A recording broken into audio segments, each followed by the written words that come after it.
Jai Baba, everybody. We're having a little bit of an inconvenience.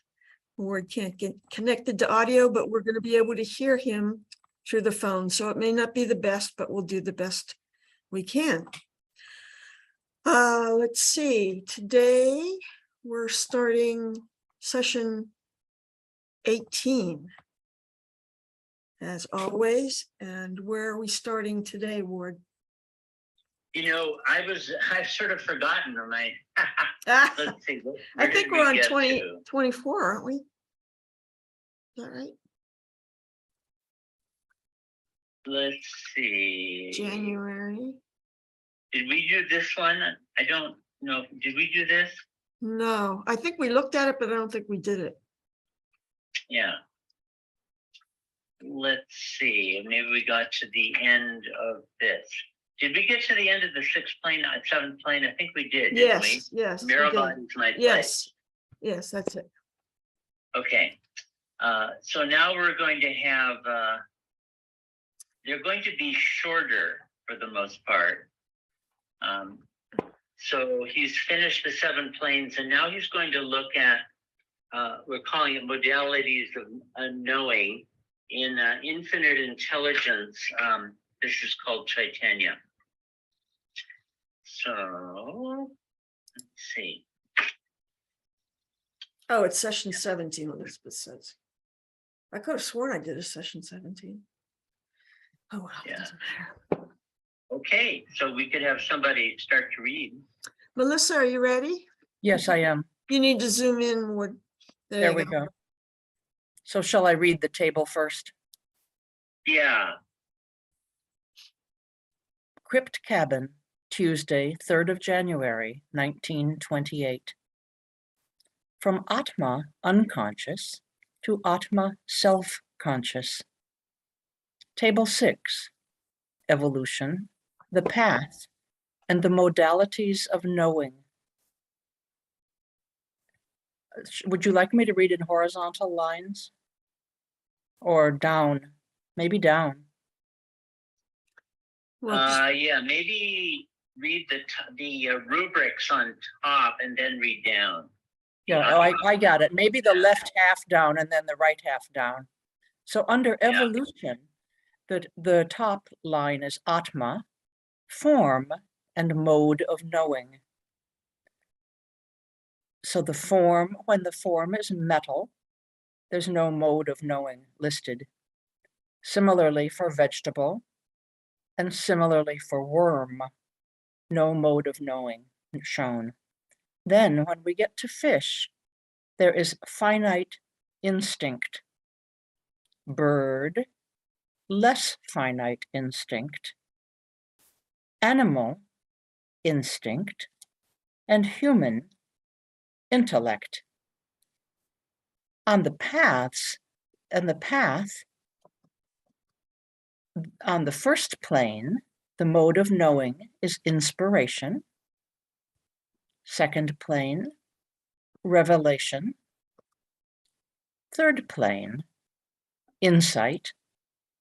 Fourth plane, intuition. Fifth plane, illumination and ecstasy. Sixth plane, divine sight. And seventh plane, realization. From table 6 above, it can be gathered that Atma, in its journey to realize self, has to pass through 14 states, which can be subdivided into the first 7 and the last 7. At the outset, at the point of the first at in the top left-hand column, Atma is unconscious, or virtually so. If we descend down that left-hand column, at the level of the at the bottom row to the left of the word human, Atma is fully conscious. And over to the right, next to the number 7, marking the 7th plane, the A in a circle signifies the Atma in the state of superconsciousness. In this way, in its progress from its original unconsciousness to the self-consciousness of realization, the Atma, as said, has to cross through 14 states. 7 of these are downwards and sulat, obverse in their trajectory, while 7 are upwards and ulat, reverse. And now to read the footnote. The natural process of evolution leads downward through the accumulation of sulat, obverse sanskaras, in the sense that the progress from stone to human beings, to human, brings with it greater and greater remove and estrangement from the original God state as the accumulation of natural sanskaras increases, while the upwards movement, in which ulat sanskaras annihilate the sulat sanskaras, effects a return to God and culminates in God realization. For further discussion of sulat and ulat sanskaras, see Infinite Intelligence, pages 260 to 70. Table 6 here, and the manuscript source tables on which it is based, represent both evolution and the spiritual path as downwards movements. Perhaps part of the intention here is to suggest a parallelism between the processes of evolution and the spiritual ascent. But in many of Meher Baba's charts of this type, evolution moves downward and the path upwards, as is suggested in the language of the text here. See, for example, Chart 4 in God Speaks.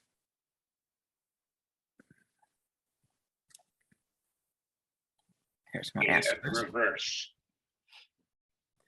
Now, see, Atma itself is one and the same everywhere. It is the same individual who passes through all 14 states. And throughout all these states, Atma uses knowing as its medium or sadhan. Or, to make this point clearer, when it undertakes to experience the world through metal form, Atma takes knowing as its medium, as it does through worm and all the forms following. And in the end, Atma knows self through this same knowing. Now, this knowing varies according to the form and plane. Would you like to read that?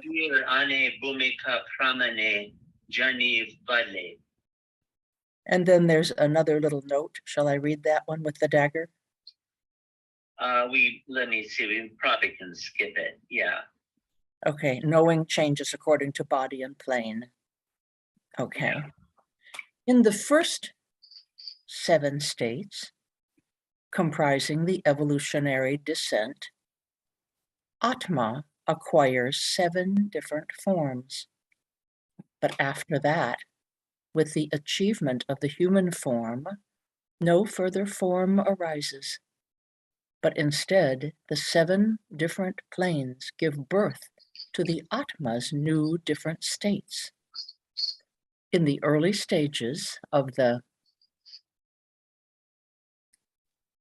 evolutionary phase, as far as the worm form, this knowing is almost non-existent. In fish form, it manifests as finite instinct, kadrafi samaj. In bird form, this same knowing becomes less finite instinct. In the animal form, knowing manifests fully as instinct, pernya, While in human, shall I read that? Okay. Yeah, maybe. Yeah, okay. So was it Pernia that was urging incitement and impulse? Yeah. This Yeah. word occurs in It comes up Gujarati. in Infinite Intelligence also. He uses it there for, or maybe Tiffin lectures for instinct. While in human form, it has developed into intellect, or buddhi, with full consciousness. Throughout this entire process, the knowing differs and varies in accordance with the form through which it manifests itself. Here, Shri referred again to a simile and demonstration which he had given on an earlier day, in which an object was viewed through a hole in a piece of cardboard. The sight which one sees changes according to the size of the hole through which one is looking. He resumed. We can skip the note. Okay.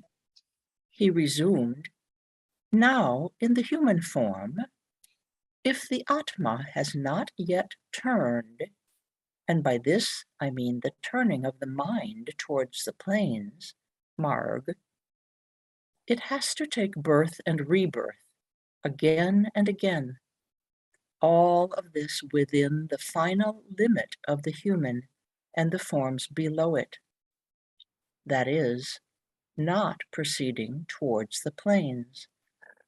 Atma goes on turning through any of the 7 forms, like an ox in an oil mill. See Baba's lecture on the 27th of October, 1927, where Baba used this same analogy of the ox in the oil mill. The text here seems to indicate that having evolved to the stage of having intellect as one's knowing, which Baba identifies with the human form, one can take birth in the lower form of evolution. This contradicts Meher Baba's standard teaching on the subject of reincarnation, according to which the soul, having achieved the human form, never incarnates in lower forms, except in the exceptional case of a fall from the 4th plane. In these early years, however, Baba had sometimes indicated that retrograde incarnation was possible in rather rare cases, apart from the misuse of powers on the 4th plane. Returning to the text, throughout this reincarnationary cycle, Atma itself remains the same, and the knowing also continues within this same limit of the human intellect. But if the Atma does indeed turn thereafter, though again Atma itself remains unchanged, and the human form too stays as it was, the knowing transforms according to the plane on which it is situated. For example, in the 1st plane, though both Atma and the human form remain as they were when the soul was gross conscious, the knowing which had been intellect becomes inspiration. Now, what we call inspiration comes in 2 kinds: the worldly and material inspiration, and the divine inspiration. Worldly inspiration is what poets, philosophers, and great thinkers access. By contrast, the divine inspiration of the 1st plane is of a sort that has some real knowledge in it. Manje hat tode yan rahate. This is Marathi. Baba did usually mean Marathi, meaning that in it a little knowledge is left. But always remember, these 14 states are mediums, sadhans, for the knowing of self on the part of Atma. When it accomplishes this, when Atma knows itself, these 14 states vanish. Then only two things remain, Atma and knowing. But here in the realization state, the knowing, knower, and known are all one. So the game is over. Kel Katan. But until realization, the necessity for these mediums persists. So that's that one. Before we go on to the next one, where I just want to make sure you have your charger nearby. We don't want to lose your for your cell phone. 1 second. Yeah. Yeah, I do. Okay, good. So let's have Alan read the next one. You okay, Alan? Ready? Go. Crypt Cabin, Wednesday, 4th of January, 1928. Over the last few days, we discussed the planes and the skies. Now, along with the planes and skies, let us bring the states into picture. The states of pilgrims in the planes. The first plane, inspiration. Here, the initiate pilgrim remains for hours together, immersed in an ocean of dazzling light. This is what we really mean by the word inspiration. Spiritu. A throbbing, a burst of energy, an inspiration, a flash of thought. Spiritu is common to several Indic languages.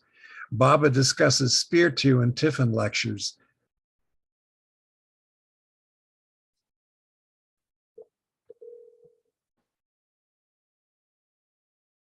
Hang on.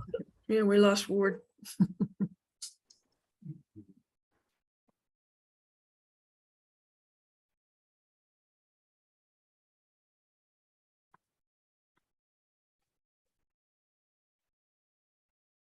I'm sorry, but the person you called has a... Ward, can you hang up and call again? Call me again.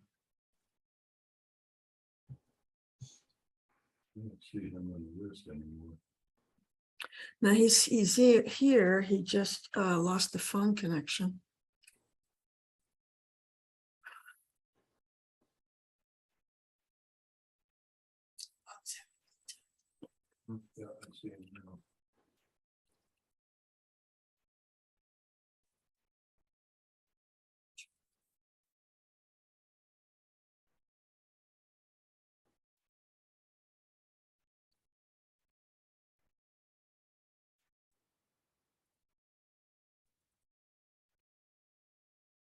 Sorry.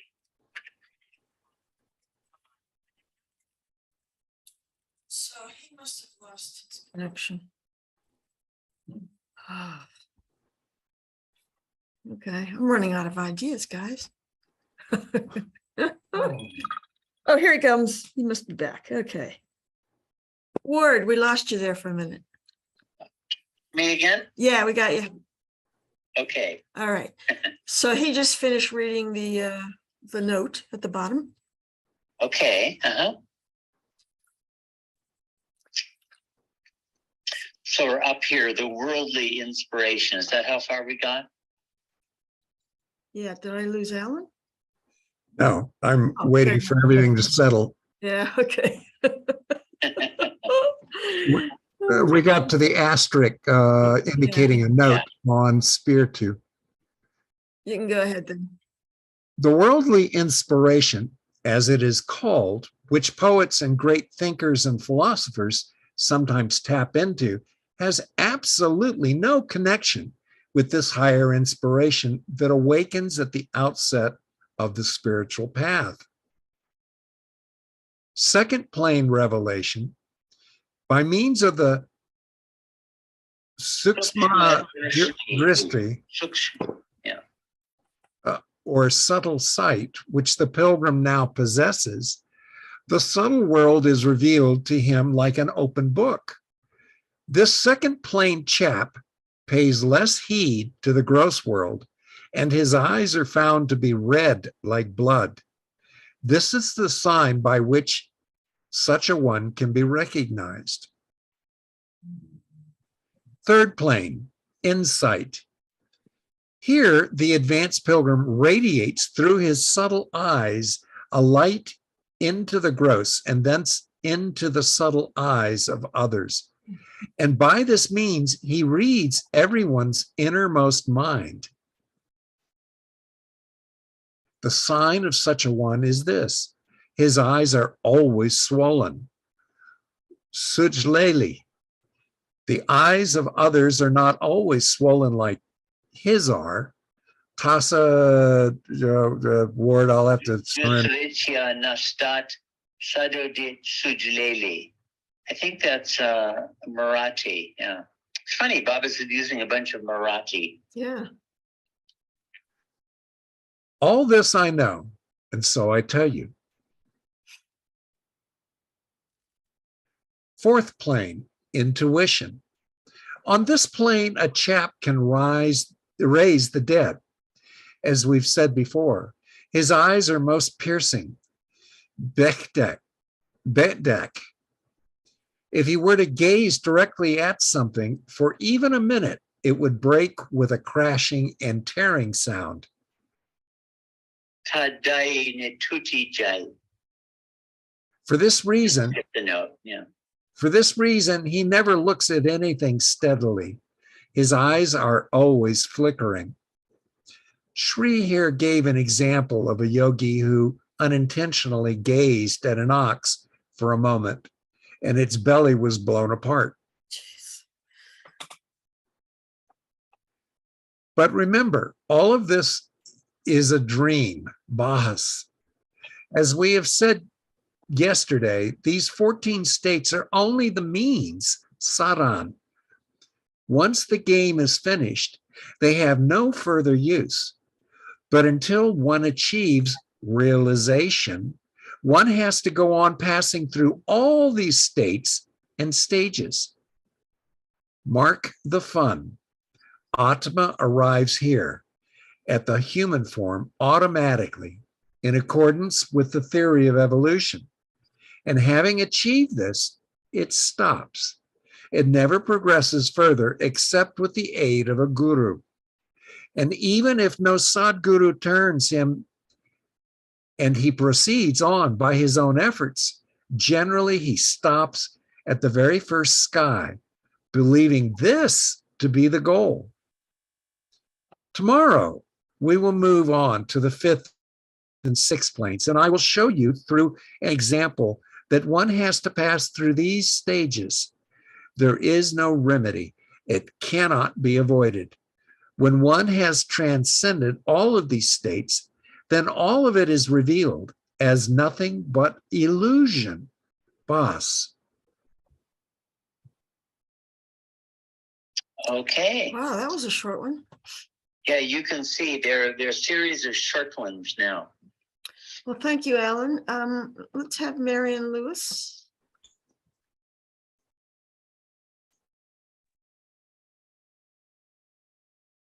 Trying to unmute. There, unmute. Oh, okay. Okay, thank you. This is the different Crypt Cabin, Thursday, 5th January, 1928. The different states of pilgrims in the different planes continued. Fifth plane, illumination and ecstasy. The fifth plane is the plane of spiritual knowledge, or Atma Janani Bhuvan. This marks the beginning of real bliss, or Anand. On the fifth plane, this bliss is termed Atmanand, the bliss of self. Let us now survey and enumerate the different modalities of bliss, or Anand, that are experienced between the lower forms of evolution and the realization of God. Vishayanand. Vishayanand, or the bliss of sensual object enjoyment.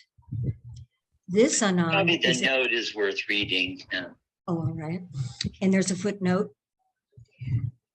These say, a word common to several Indic languages, means an object of the senses, mind, or passions, something apprehensible through any of the modes of knowing. In Meher Baba's usage, it appears to mean a gross object apprehensible through the gross senses. This Anand is experienced by Jivatmas from the fish through the gross conscious human forms. Chitnanand, not sure that's correct, or the bliss of reflection. This bliss is experienced only by human beings. And there's a note. Chintan means thought, reflection, meditation. It is hard to know exactly what Baba meant by this phase. Chintananand, since his other writings and discourses have so far shown no other discussions of exactly this point. So it's Chintananand, or the bliss of reflection. This bliss is experienced only by human beings.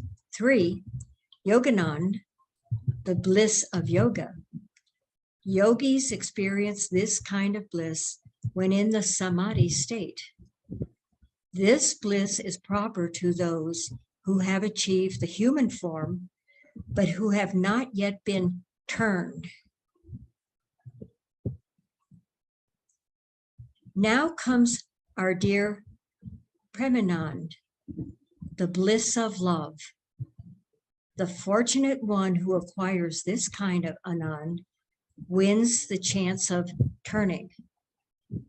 Now remember, the states on the first 4 planes are called inspiration, or Sapurti, revelation, or Suksma Drishti, insight, Antaryan, and intuition, Gupta Yanan. And there is a footnote. Note that the 4 states listed in this sentence, since they associate with the first 4 planes, do not correspond to the 4 varieties of bliss listed earlier in this talk. Since the first of those 4 bliss states is experienced even by fish, who are gross conscious.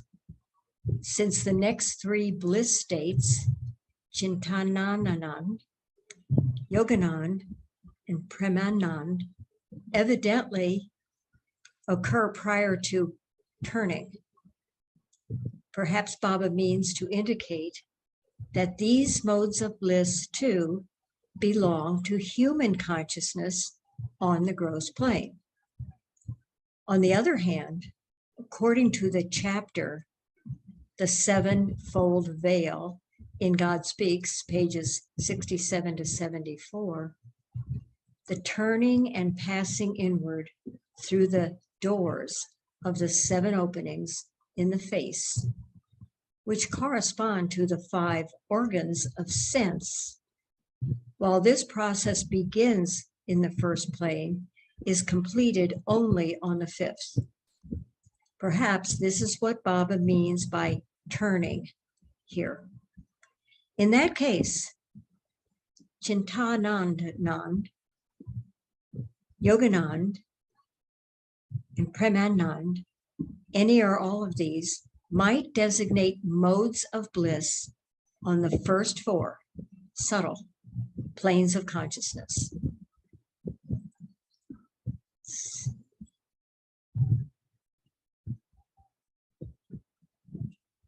And picking up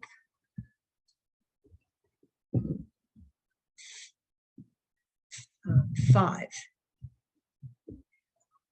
But the non-Anand that we were speaking about earlier is the real Anand, the Arif, who has arrived in the fifth plane, he who experiences this Atmanan, is continuously engrossed and absorbed in the light of God and experiences the Anand as ecstasy. His eyes generally droop, half open and half closed. Let's see.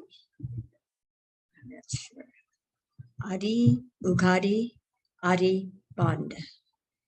And for the most part, he remains naked, Nagna, or nude like a Diganibar, or naked ascetic. Sadgurus too, at times, when they get the huki, go naked. A good example of this is Duniwala Baba Sahib, who though naked is a realized and perfect being. And there's a note. Dada Duniwale, as he is often known, was a much celebrated spiritual personality of Jalali temperament who kept a Duni fire on the banks of the Narmada River in Khandwa, a town in what today is Madhya Pradesh, about 280 kilometers driving distance to the southeast of Bhopal. He died in November 1930, and the Hindu temple, Dada Darbar, was established in his memory. Bava is a variant form of Baba. Baba. His disciple, Harihar Dadaji, was, according to the Wayfarers, page 276, the charge man of Khandwa. Mayor Baba contacted him in 1941. Okay. Shri Okay, so Shri Apostrophe. Shri Upasani. Upasani, Mhm. Maharaj, too, remains almost in a state of nakedness, though he is perfect. But this fifth plane chap, to return to him, actually sees God, but only partially. That is, he sees God as his own Atma within, but not as the universe without. 6. Here on the sixth plane, the adept pilgrim experiences Purnanand, complete bliss. This sixth plane chap not only sees God as his own Atma, but in the universe as well. In short, wherever he turns his gaze, he sees God. But the poor chap is not yet one with God. Rather, he finds himself as the seer and God as the seen. The sign of the sixth planar is this: his eyes are always staring. Tagar, tagar, Tagar, Tiki, Nejoti. but he seems to be looking at all things at the same time. And there is a, should I read the footnote? Yeah. That phrase is an idiomatic Gujarati phrase, which means something like staring vacantly. He gazes unblinkingly. One person thinks he is looking at me, and another thinks he is looking at him. A third thinks this too, and so on. All believe that the eyes of the sixth plane saint are turned on them. There are some sadgurus, but only a few who are like this. Some of these advanced saints in the sixth plane are in the state of Gauss. a Persian term denoting one who can separate his limbs from his body. This is a fact. Samor diste, plainly visible. But remember, Skip the notes, I think. oh, all right. This is a fact. Samor diste, plainly visible. But remember, this chap on the sixth plane is almost God, and so he is almost free. Yet a deep valley divides the sixth plane from the seventh. So I have been saying that even if through his own efforts, one somehow reaches the sixth plane, and such cases are rare. Oh, sorry. There we go. Indeed, are rare indeed. Still, he can't take this final step from the sixth plane to the seventh without the aid of a Sadguru. But despite this, the sixth plane chap gets power, knowledge, and bliss direct from Paramatma on the seventh plane. Shakti, Anand, Bhagyan, direct Paramatma Kadun Milto. I think again, yeah, this is again a Marathi. 7, now we come to the end, the real end, which is our dear old Paramatma. The Anand that Paramatma enjoys is called, said, Brahmanand, the bliss of Brahma. The one who has achieved the seventh plane actually is Paramatma, or Sat Chitanand. And it is for this reason that Sai Baba's followers could shout, Sat Chitanand Sadguru Sai Baba Ki Jai. Similarly, Upasni Maharaj has been given the title Purna Parabrahma, complete transcendent God. He is God, he is man, he is everything, yet he is nothing but God. Thus Krishna said, leave off Paramatma, forget about the Dev and all the rest of it, and instead surrender to me, because I myself am Paratpar Paramatma and Brahma, God all in all. 8, finally, the Anand that the realized Shivatma inherits after descending from the state of perfection is called Anand Anand or Sahajanand. So, dear boys, know that your luck is so good that it has brought you here to this place so close to this Paramatma, this all in all that I have been telling you about. Create love and get your due. Get me. Okay, that's that one. I think we can keep going, huh? Yeah, sure. Let's get Elizabeth. Come on, you trooper, Elizabeth. Now, let me give you an analogy for the journey of the Atma through its 14 stages. But before embarking on the analogy itself, we need an introduction. We'll begin with the evolutionary journey from stone to human, which can be correlated with the 5 toes of the human foot, as in the table below, table 7. Correlations No, maybe between you should read the note. This warns Okay. about these 2 lectures. Okay. I'll read Thank you. slower, Thank Mahu. you. Thank you. The source manuscripts for this lecture and the lecture that follows are riddled with lacunae at critical junctures, particularly at points where Baba seems to have identified key human body parts corresponding to the planes and asmans. Unfortunately, no textual grounds have offered themselves for the resolution of these ambiguities, which are identified and explained in the footnotes and endnotes. So, Have these huge endnotes, which we won't read, but I just be warned that the keywords are often missing, and so there had to be a lot of guesswork here. mhm.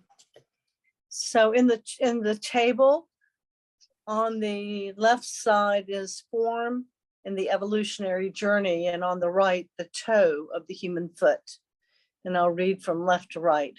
So stone to worm forms corresponds to the little toe. Fish form to the fourth toe. Bird form to the third or middle toe. Animal form, the second toe, nearest to the thumb toe. And the human form, the thumb toe. By the way, do you recognize the foot? Is that the one we bow to? I don't know which photo it is, but it's Mm. Baba's foot.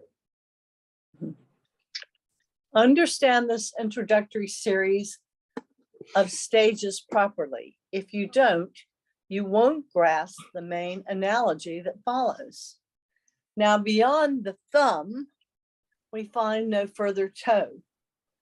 Likewise, no further form arises beyond the human. At this stage, having achieved the human form, the Atma now begins its advance through the planes of consciousness, as in figure 37 on the following page. Let's The just take a first- glance at it. It's there was no figure in the original. We put this in to try to help people through this. So these two lectures are going to show correlations between the planes and, in the next lecture, the skies and parts of the human body. And it seems to be focused on joints within the skeletal frame as best we could get it. So first is ankle, second is knee, third is hip, fourth is shoulder, fifth is throat, sixth is the point between the eyes, and seventh is crown. There were some of the keywords were left completely blank. So we're not 100% sure about all of that. Okay, sorry. All three of these body parts are bones, so keep the skeletal structure of the human body in mind. Oh, We we missed jumped a bit. over the Yeah. first station, right? Yeah. Yeah, sorry. The first station or plane, which follows the reversal, corresponds to the ankle. The second station or plane corresponds to the knee. The third station or plane follows. Do you want to read the footnotes and the dagger? Should we read these? Let's just not go into it. It's just saying that there are a lot of problems in identifying these. Let's just say that much without going Okay. into the details of it. All three of these body parts are bones, so keep the skeletal structure of the human body in mind. The next station is the fourth, associated with the shoulder and the armpit. We And can here skip this note also. It's talking about more problems of the text. Okay. And here the spiritual pilgrim meets a great check in his progress. How so? At this stage, the 7 cities or powers come into play.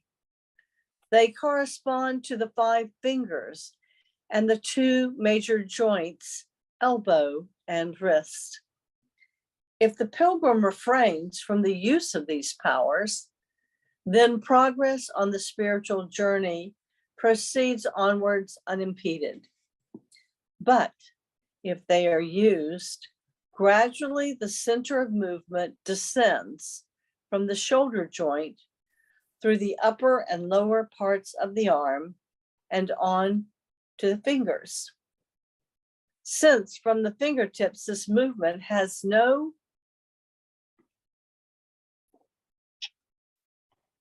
Pathway. pathway by which to continue within the human body, it tumbles all the way down to the earth, which is to say, to the stone form. This homology, associating the planes with parts of the human body, clearly shows why the traveler in the fourth plane falls all the way down to stone form if he uses his powers. So let's take another look at this figure. The third plane, they didn't say hip, but we're guessing that that's the word that was missing. So first plane is ankle, second is knee, third, we're guessing is the hip. The fourth, there are confusions about it, but it's probably the shoulder. And he's saying here from the fourth, these joints correspond to the 7 main occult powers. And if you descend down that way, and if you fall, there's nothing between the fingers and the little toe, which is stone form, right? So this is corresponding to what, the spiritual progress to the fourth plane, and you fall to human form. It's shown right there in the human body. You remember that in the fourth plane there's a sharp curve. Baba doesn't mention it here, but there is a curve you can see going to the fifth plane, which seems to be at the Adam's apple. The sixth plane seems to correspond to this point, the third eye, and the seventh plane is up there on the crown of the head. So, okay, I'm going to keep reading. Mark too that the powers of the first 3 planes are minuscule compared with these of the fourth that we are speaking of. So when one falls from these lower planes, at the most, one slides down to the level of the ordinary gross conscious human, but no lower. That is, if one uses the powers of these lower planes and has to regress, retarded in one's onward advance, then from the first, second, or third plane, or analogically,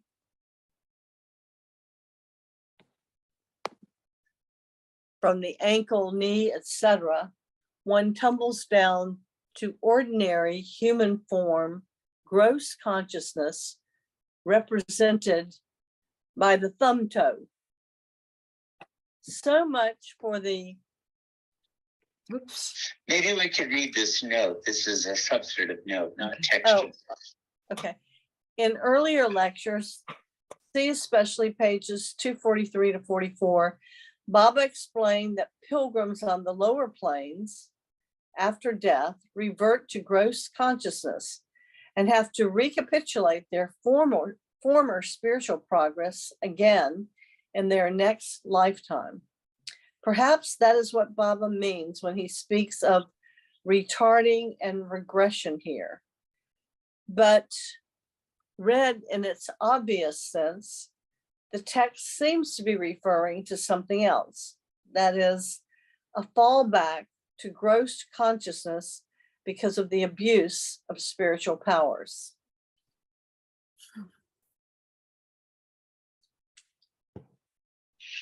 So much for the fourth plane. Now we arrive at the fifth, which corresponds to the windpipe, Galani Ganti. Falls from the first, second, third, and fourth planes we have discussed above.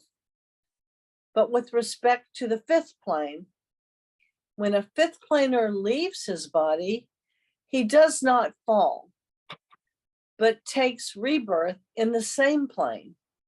that he inhabited at the time of his previous death. Now, the sixth plane is associated with what we call the third eye, located at the center point between the two eyes. Be Ankh-ni Vakchova. One who leaves the body here in the sixth plane proceeds directly to the seventh plane, associated with the Brahman, or the crown of the head. Since the sixth, Maybe we could read this. It's an interesting word, the bottom note here, Brahman. okay, Brahman is a word with a wealth of meanings and profound spiritual and metaphysical resonance. It can refer to the universe or cosmos. Beyond this, it can refer to the cosmic egg, An, or the egg of Brahma, sometimes associated with Haranya Garbar. And on a more material level, it can designate the crown of the head. For further information, see glossary. Okay, we're up here. One who leaves the body here in the sixth plane proceeds directly to the seventh plane associated with the Brahman, or crown of the head. Since the sixth plane is immediately linked with the seventh, just as the point between the eyebrows is with the crown of the head in the human body. Yet, even though the sixth plane is so directly connected with the Brahman in the seventh plane, even though they are so near to each other, yet to cross from here to here, from the sixth to the seventh, is most difficult. Why? Watch and see. If you mark it closely, all the movement that we have been describing from the first plane to the sixth, from the thumb toe to the point between the eyebrows, has been in one direction. That is straight vertical ascent. But such is not the case between the sixth and the seventh planes. Here, the direction changes. The course of movement takes a turn, and what a sharp and difficult turn it is. Indeed, one cannot accomplish this turn without the help of a Sadguru. Remember, all of this that I have been explaining serves only as an introduction to the main analogy that we will be going over tomorrow. If you don't bear this in mind, you might make the mistake of identifying the thumb toe with the human being, and so forth, in a literal way. Okay. What do you think? We started a little bit late. And this next one is not that long, and we're trying to finish. Should we go on, or we want to stop at what we've done? I don't know. Does anybody have an opinion? There's an awful lot of material in what we've covered. Yeah, we really did. There's no doubt about that. Here's what we got. We have this, and then the 13th, and then the 14th. So we have 4 more to go. Oh, we do? Well, then, Yeah. Northern California wants to continue per Yeah. Cliff Ives. yeah, I'm thinking let's save the last 4 for Sunday. Okay. Is that Okay. I thought we had more than that. I lost track again. Well, these were short. Yeah, they ones were today. short. Yeah. Yeah. Okay. Well, let's say you want to stop. We did not read that brown part. The There's figure. a part we skipped. Oh, yes, we The key to the probably- figure, we should yeah. read the, Yeah. key There. actually. Yeah. Okay. Shall I read it? Yes. Yeah. Yeah. Key to figure 37. In his 6th and 7th January 28 lectures, Mayor Baba correlated the 7 planes and the 7 skies or asmans with spots on the human anatomy.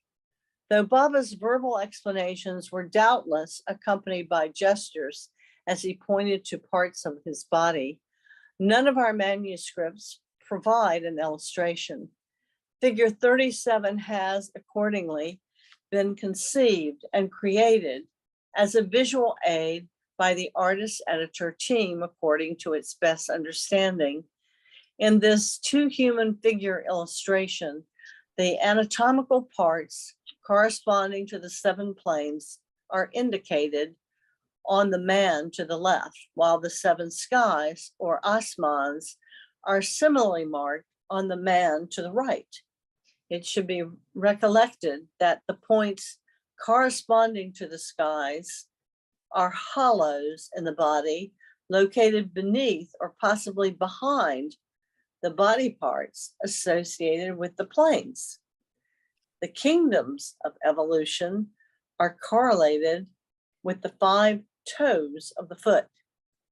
Unfortunately, the manuscript sources for these 2 lectures are exceedingly corrupt. Several of the body part identifications in this figure are therefore speculative and could be erroneous. These problems are particularly acute regarding body parts associated with the 3rd and 4th planes and skies, and to a lesser extent, the 2nd and 5th. Readers are advised, therefore, to use this figure with caution and not without reference to the text of the lectures and the associated notes where the problems are discussed in detail. Thank you, Elizabeth. So we looked at the lecture that talked about the planes here, right? So the next one is going to go up through the 7 skies and talk about body parts associated with that, which are characteristically hollows in the body, which makes sense, right? It's not it's a hollow. Okay. All right, well, shall we say the beloved's prayer and end this part of the session? All right. So let me let everybody unmute and go ahead and join us. Why don't you stop the share for a minute, Ward? Okay. There we go. Feel free to unmute and say the beloved's prayer with us. Beloved God, God, us To love you more and more and more and more, still yet yet more, worthy worthy of union with you. all Help us all to hold fast Baba's Dana very end. till the very end. Meher Baba ki jai. Avatar Meher Baba ki jai.